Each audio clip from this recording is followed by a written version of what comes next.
Hello friends, Priyanka's रेसिपीमध्ये तुम्हा सर्वांचं स्वागत आहे। आजच्या व्हिडिओमध्ये आपण कोल्हापुरी मटण किंवा घरगुती पद्धतीने बनवलेले कोल्हापुरी मटण बघणार आहोत। जर आजची रेसिपी तुम्हाला आवडली तर व्हिडिओला नक्की लाईक करा। त्याचसोबत प्रियांकाज रेसिपी चॅनेलला नक्की सबस्क्राईब करा। चला तर व्हिडिओला सुरुवात करूया। तर कोल्हापुरी मटण बनवण्यासाठी इथे मी 1 किलो मटण घेतलेलं आहे आणि हे मटण स्वच्छ धुवून तसेच त्यातील पाणी निथळवून घेतलेलं आहे।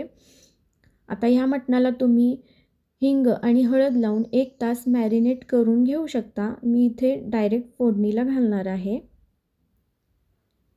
तर फोडणी करण्यासाठी इथे मी एक पातेलं मीडियम हीटवर गरम करून घेतले। त्याचसोबत इथे लवंग, वेलची, बदाम फूल, काळी मिरी आणि तमालपत्र असं खडे मसाले घेतलेले आहेत। आता हे खडे मसाले तुम्ही वाटणामध्ये देखील घालू शकता। मी इथे फोडणीमध्ये वापरते। जर हे मसाले वाटणामध्ये वापरले तर मटणाला थोडासा स्पायसीपणा येऊ शकतो। तुम्हाला स्पायसी मटण हवं असल्यास तुम्ही हे मसाले वाटणामध्ये वापरा। तर फोडणी करण्यासाठी पातेल्यामध्ये 4 चमचे तेल घालून घेतले आणि त्याच्यामध्ये हे खडे मसाले मी घातलेले आहेत। तर मटण शिजवताना खडे मसाले घातल्यामुळे मटणाच्या आळणीला थोडासा छान असा फ्लेवर येतो। त्यानंतर 1 चमचा आलं लसूण पेस्ट घालून घेतली आहे आणि याचसोबत तुम्ही एक छोटा बारीक चिरलेला कांदा देखील घालू शकता। तर हे थोडंसं परतवल्यानंतर याच्यामध्ये पाव चमचा हिंग आणि पाऊण छोटा चमचा हळद घालून घ्यायची आणि हे देखील छान परतवून घ्यायचं आहे। इथे गॅसची फ्लेम लो ठेवलेली आहे आणि हे परतवल्यानंतर हे मटणाचे पीस मी घालून घेतलेले आहेत आणि हे हिंग आणि हळद व्यवस्थित लागेपर्यंत याला 2 मिनिट परतवून घ्यायचं आहे।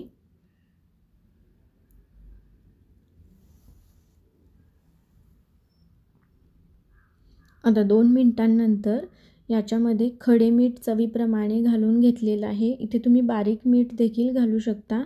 आता हे मीठ व्यवस्थित मिक्स करून घ्यायचं आहे आणि याच्यावर झाकण ठेवून साधारण याला 5 मिनिट मीडियम हीटवर शिजवून घ्यायचं आहे। आता ह्या मटणाला थोडंसं सुरुवातीला पाणी सुटेल। आता 5 मिनिटांनंतर इथे तुम्ही बघताय याला थोडंसं पाणी सुटलेलं आहे। आता हे पाणी थोडं आटेपर्यंत याला पुन्हा 5 मिनिट शिजवून घ्यायचं आहे। आता इथे 5 मिनिटांनंतर तुम्ही बघताय थोडंसं पाणी याच्यातील आटलेलं आहे। आता मटण शिजवण्यासाठी याच्यामध्ये मी पाणी घालून घेते आहे। हे पाणी घालताना गरम पाणीच इथे वापरायचं आहे। साधारण मटण बुडून वरती 1 ते 2 इंच होईल इतपत याच्यामध्ये मी पाणी घालून घेतलेलं आहे आणि याला आता मंद आचेवर शिजवून घेणार आहे। आता हे मटण शिजेपर्यंत आपण जे आपल्याला वाटण लागणार आहे सुक्का आणि रस्सा करण्यासाठी ते आपण तयारी करूया। आता हे मी एका दुसऱ्या शेगडीवर ठेवते। जर तुम्हाला हवं असेल तर तुम्ही याच्यामध्ये थोडं थोडं पाणी घालत हे मटण शिजवून घेऊ शकता। मी इथे एकदम पाणी घालून हे मटण शिजवून घेणार आहे। आता वाटण करण्यासाठी इथे मी कढई मीडियम हीटवर गरम करून घेतली आहे आणि त्याच्यामध्ये साधारण 5 चमचे तीळ घालून घेतले। आता तुम्हाला जर हे खडे मसाले घालणार असाल तर तुम्ही याच्यासोबतच तुम्ही भाजून घेऊ शकता। आता हे तीळ खमंग होईपर्यंत भाजून घ्यायचे आहेत।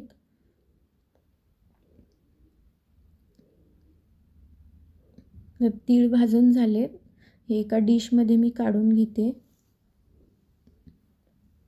आता याच्यानंतर 2 चमचे खसखस भाजून घेते आणि ती तिळामध्ये काढून घेते।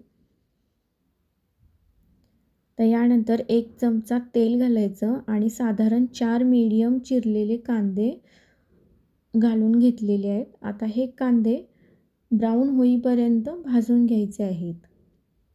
तर इथे बघताय हा कांदा आपला थोडासा ब्राऊन झाला आहे। आता गॅसची फ्लेम बंद केली आहे आणि थंड करायला ठेवलेला आहे। तोपर्यंत मी हे तीळ आणि खसखस आहे हे वाटून घेते आहे आणि ते एका वाटीमध्ये मी काढून घेतलेले आहे. त्याचसोबत इथे अर्धी सुक्या खोबऱ्याची वाटी मी चिरून घेतलेली आहे आणि ही देखील मिक्सरमध्ये वाटून घेते आहे. आता इथे खोबरं तुम्ही भाजून घेऊ शकता. आता सगळ्यात पहिल्यांदा आपण रश्श्याचं वाटण करूया. तर याच्यासाठी मी हे जे आपण तीळ आणि खसखसचं वाटण बनवलं होतं त्याच्यातील अर्धं वाटण मी घेतलेलं आहे आणि साधारण अर्ध्यापेक्षा जास्त सुकं खोबरं घेतलेलं आहे. त्याचसोबत 1 चमचा आलं घेतले आणि साधारण 1.5 चमचा होईल इतपत लसूण पाकळ्या घेतलेल्या आहेत आणि हा जो कांदा आपण भाजून घेतलेला आहे त्याच्यातील निम्म्यापेक्षा कमी कांदा मी रश्श्यासाठी वापरला आहे. इथे रश्श्यामध्ये थोडंसं खोबरं जास्त वापरायचं आहे आणि कांदा थोडासा कमी वापरायचा आहे. त्यामुळे रश्श्याला एक टेस्ट वेगळी येते आणि थोडी बारीक चिरलेली कोथिंबीर आवडीप्रमाणे तुम्ही घालू शकता. आता हे थोडं पाणी घालून ह्याची छान फाईन पेस्ट करून घ्यायची आहे. रश्श्याचं वाटण बनवताना इथे मी पेस्ट बनवून घेतलेली आहे. आता यानंतर सुक्याचं वाटण करूया. तर उरलेलं तीळ आणि खसखशीची पावडर, त्याचसोबत उरलेलं खोबरं आणि कांदा, तसेच 1 चमचा आलं आणि 1-1.5 चमचा होईल इतपत लसूण घेतलेला आहे आणि सुक्यासाठी कांदा जास्त वापरलेला आहे आणि खोबरं कमी वापरलेलं आहे. त्याचसोबत थोडीशी कोथिंबीर आणि याला भरड असं वाटून घ्यायचं आहे. सुक्याचं वाटण करताना एकदम फाईन पेस्ट करायची नाही. तर इथे तुम्ही बघता इथे पाणी न घालता हे मी वाटण बनवून घेतलेलं आहे.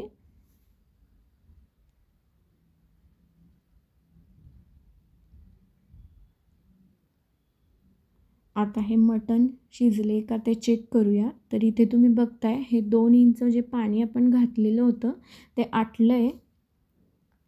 आता याच्यातील एक हाडाचा पीस काढून घेऊन ते आपण चेक करूयात की मटण शिजले का ते चेक करूयात.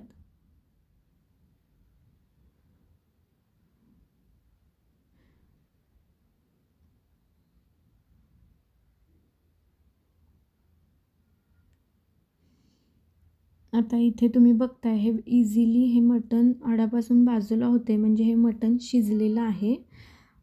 आता याच्यामध्ये मी थोडंसं पाणी घालून एक 5 मिनिट पुन्हा ह्याला उकळवून घेते आहे. म्हणजे जेवढं आपल्याला रश्श्याची क्वांटिटी हवी आहे तेवढं पाणी आधीच यामध्ये घालून घ्यायचं आहे. जेव्हा आपण रस्सा बनवू त्याच्यानंतर त्याच्यामध्ये पाणी ॲड करायचं नाही, नाहीतर रश्श्याची चव बिघडते. त्यामुळे हे पीस वेगळे अळणीतून पीस वेगळे करण्याआधीच याच्यामध्ये मी पाणी घालून हे उकळवून घेते आहे. नाहीतर रश्श्याची चव बिघडते जर नंतर पाणी घातलं तर. आता मुलांसाठी मी थोडंसं याच्यातील अळणी बाजूला काढून घेणार आहे.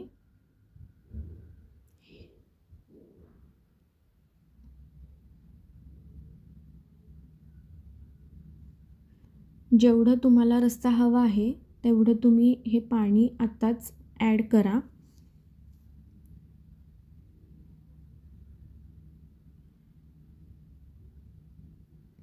आता अळणी काढल्यानंतर याच्यातील पीस देखील मी एका डिशमध्ये काढून घेतलेले आहेत. आता आपण रश्श्याची फोडणी करूयात. जर तुम्हाला हवं असेल तर ह्याच्यातील हे खडे मसाले देखील तुम्ही वेगळे काढून घेऊ शकता. आता फोडणी करण्यासाठी इथे मी कढईमध्ये 4 ते 5 चमचे तेल घालून घेतले आणि ही जी फाईन पेस्ट आपण बनवली होती ते वाटण घालून घेतलेलं आहे आणि आता ह्याला छान तेल सुटेपर्यंत लो टू मीडियम हीटवर छान परतवून घ्यायचा आहे. हा मसाला छान भाजून घ्यायचा आहे. मसाला भाजताना शक्यतो एकसारखं परतवत राहायचं आहे, नाहीतर हा मसाला चिकटतो किंवा करपतो. आता ह्या मसाल्यातील साधारण 2 ते 2.5 चमचे मसाला मी या अळणीमध्ये घालते आहे, म्हणजे हे मसाला अळणी तयार होईल. त्यानंतर अर्थातच कोल्हापुरी मटण आहे म्हटल्यानंतर कोल्हापुरी चटणी मी इथे घालून घेतलेली आहे. साधारण 3.5 चमचे इथे मी चटणी ही घातलेली आहे रश्श्यासाठी. तुम्हाला जर थोडंसं तिखट अजून हवं असेल तर अर्धा चमचा वाढवू शकता. आणि याला छान पुन्हा परतवून घ्यायचं आहे.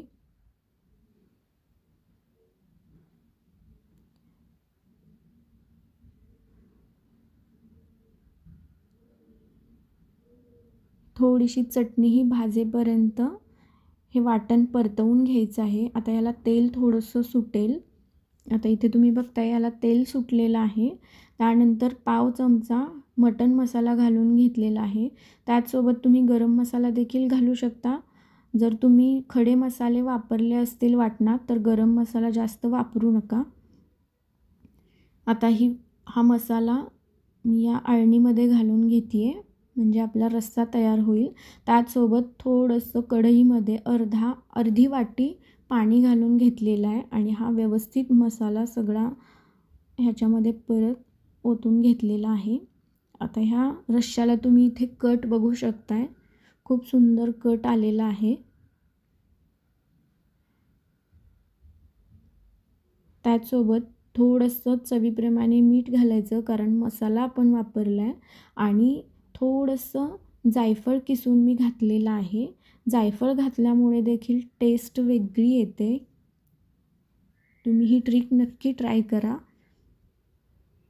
पण थोडंसंच जायफळ घालायचं, अगदी जास्त घालायचं नाही. इथे रश्श्याची कन्सिस्टन्सी बघताय तुम्ही, जास्त पातळही नाही आणि जास्त दाटही नाही आहे. आणि कट देखील खूप छान आलेला आहे. तर आपला रस्सा हा तयार झालेला आहे. आता सुकं करूया. तर सुकं करण्यासाठी पुन्हा कढई मी मीडियम हीटवर गरम केली आहे आणि त्याच्यामध्ये 4 ते 5 चमचे तेल घातलं आहे. आणि हा जो भरड वाटलेलं वाटण आहे ते घालून घ्यायचं आहे आणि याला छान तेल सुटेपर्यंत एकसारखं परतवत राहायचं आहे. गॅसची फ्लेम इथे मीडियमच ठेवलेली आहे.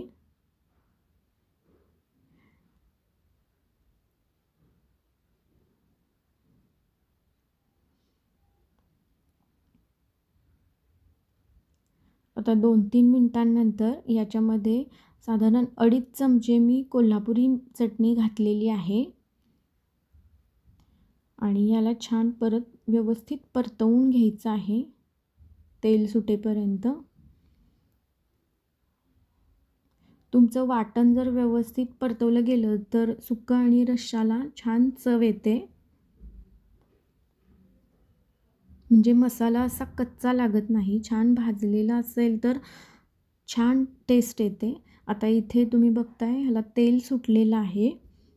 आता याच्यामध्ये मी हे मटणाचे पीस घालून घेते आहे.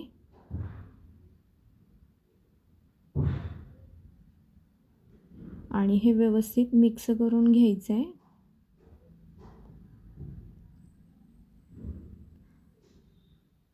त्याचसोबत याच्यामध्ये थोडं पाणी घालत मी हे सुकं शिजवून घेणार आहे. एकदम जास्त पाणी घालायचं नाही आणि इथे पाणी गरमच वापरायचं आहे. त्याचबरोबर चवीप्रमाणे मीठ घातलेलं आहे, म्हणजे आपण वाटण घातले त्या वाटणाच्या चवीप्रमाणे मीठ घातले. आणि थोडासा मटण मसाला आणि याच्यामध्ये थोडंसं जायफळ किसून घातलेलं आहे. आणि हे छान व्यवस्थित मिक्स करायचं. इथे पाण्याऐवजी तुम्ही अळणी देखील घालू शकता. आणि याला छान एक 3-4 मिनिट मंद आचेवर शिजवून घ्यायचं, म्हणजे हा जो मसाला आहे तो सगळ्या मटणाच्या पीसमध्ये छान मुरेल.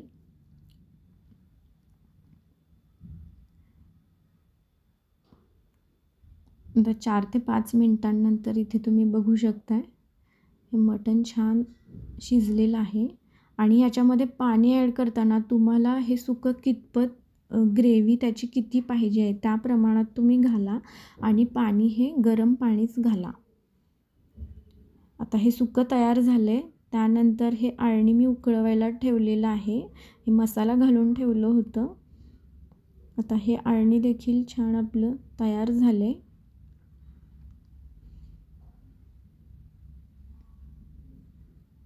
आता याच्यामध्ये थोडीशी कोथिंबीर घालून घेते आहे. आता हे अळणी तयार झालेलं आहे. आता थाळी तयार करूयात.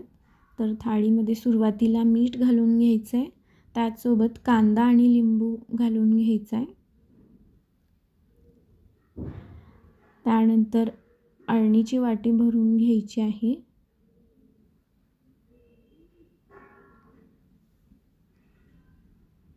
त्यानंतर सुकं, इथे सुक्याची कन्सिस्टन्सी तुम्ही बघताय, जास्त एकदम जास्त ड्राय पण नाही आणि जास्त ग्रेव्ही पण नाही आहे. त्यानंतर रश्श्याची कन्सिस्टन्सी देखील तुम्ही इथे बघताय, जास्त दाटही नाही आणि जास्त पातळही नाही आणि याला कट देखील सुंदर आलेला आहे. त्यानंतर भाकरी घालून घ्यायची आणि थोडासा भात. तर अशा पद्धतीने आपलं हे घरगुती कोल्हापुरी मटण तयार झालेलं आहे. तर ही रेसिपी तुम्हाला कशी वाटली हे मला नक्की कमेंट करा आणि ही रेसिपी तुम्ही नक्की ट्राय करा आणि कशी झाली हे देखील मला तुम्ही कमेंट करून सांगा. व्हिडिओ बघितल्याबद्दल धन्यवाद.